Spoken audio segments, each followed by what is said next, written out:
Donc il est important également d'aborder le dossier Natura 2000 qui préoccupe énormément le monde de la chasse.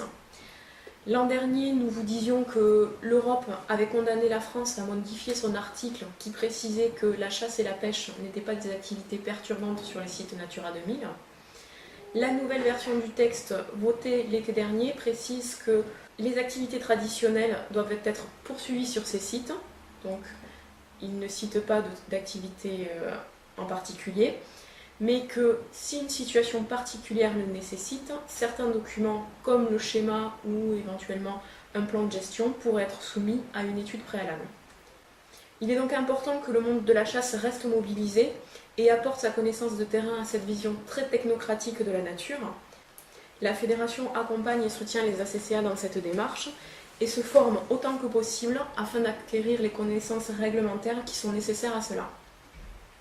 C'est donc la connaissance du terrain associée à une bonne connaissance de la législation et des démarches qui permettra de faire avancer le monde rural.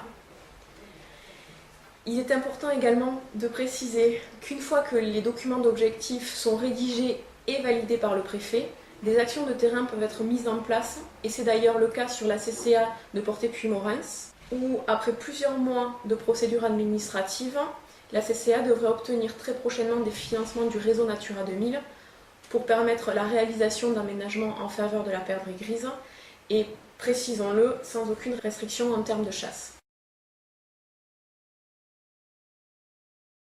En ce qui concerne les réserves naturelles, comme pour Natura 2000, la Fédération se positionne comme sentinelle pour ne pas perdre certains avantages négociés de longue date et ainsi asseoir la chasse sur ces territoires-là. Les services de l'État ont donc été sensibilisés sur cette problématique, notamment concernant la chasse du rent tétras sur ces zones et concernant le problème lié au déplacement des réserves de chasse qui sont incluses dans ces réserves naturelles. D'autres pistes devraient être prochainement évoquées.